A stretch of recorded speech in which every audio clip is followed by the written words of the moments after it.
In this century, probably, we will be building this hugely consequential thing, which is the first general intelligence that will be smarter than humans.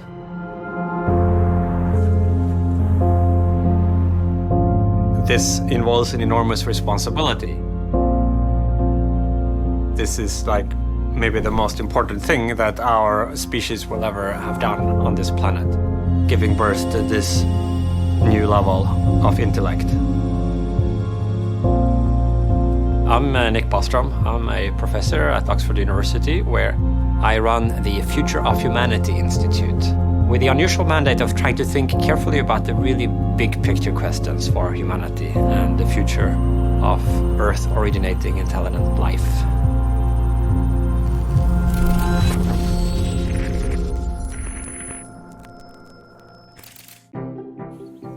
AI has been a big focus of mine really since my teenage years. It always seemed that if you look around and ask what accounts for why the world is the way it is, our human world, like a lot of it is because we humans have made it so. We have invented all kinds of technologies.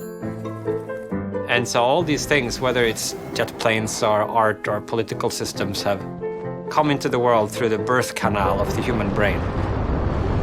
And that immediately made it plausible to me that if you could change that channel, creating artificial brains, then you would change the thing that is changing the world.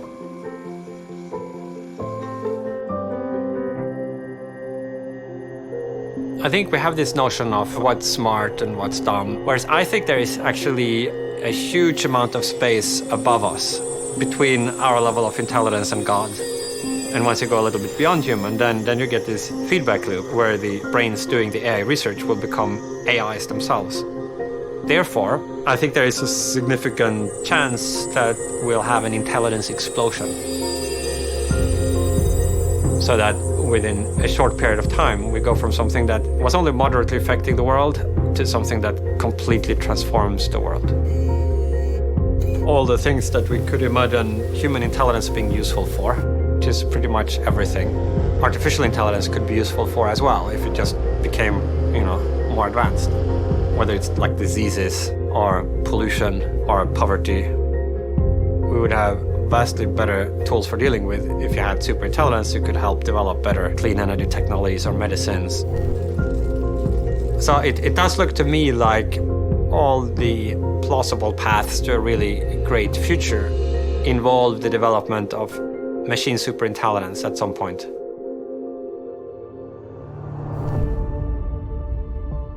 There are, I think, existential risks connected with the transition to the machine intelligence era, the most obvious being the possibility of unaligned superintelligence that then overwrites the Earth human civilization with its own value structures.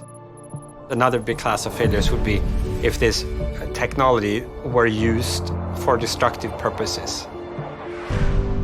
Then I think there is a third dimension that has received less attention so far, which is how good the outcome is for the AIs themselves. If we're going to construct digital minds that are maybe conscious or have moral status of various degrees, then how can we ensure that they are treated well? If you think about it, most of us would acknowledge that various non-human animals have degrees of moral status, even something as simple as a humble lab mouse. At that point, it becomes an active question of whether we have obligations to the AIs, not just make sure we don't misuse AIs against one another or protect ourselves from the AI, but also make sure that we do what we ought to do with respect to the AIs. And if we succeed at that and things go well, then you could imagine living lives way beyond anything that is possible now. This is why there has been so much interest in AI in recent years, because it does look like it could be this fulcrum on which the future depends. So on the one hand, it does look from this kind of slightly abstract point of view that we might develop, in the not too distant future, greater than human AI, and it would change everything. On the other hand, it seems kind of rather incredible that this world that we've known for our whole lives, that there would be a plausible scenario in which that changes radically in our lifetime. And we become, some sort of semi-immortal uploaded creatures with Jupiter-sized minds. Like, to actually take that seriously, like, it seems to go against day-to-day lived experience. So So keeping both of those in mind creates this kind of interesting tension between two different ways of thinking about the world. I think rather than just eliminate one of them, just keep them both there and struggle with that tension. Get smarter, faster with videos from the world's biggest thinkers. To learn even more from the world's biggest thinkers, get Big Think Plus for your business.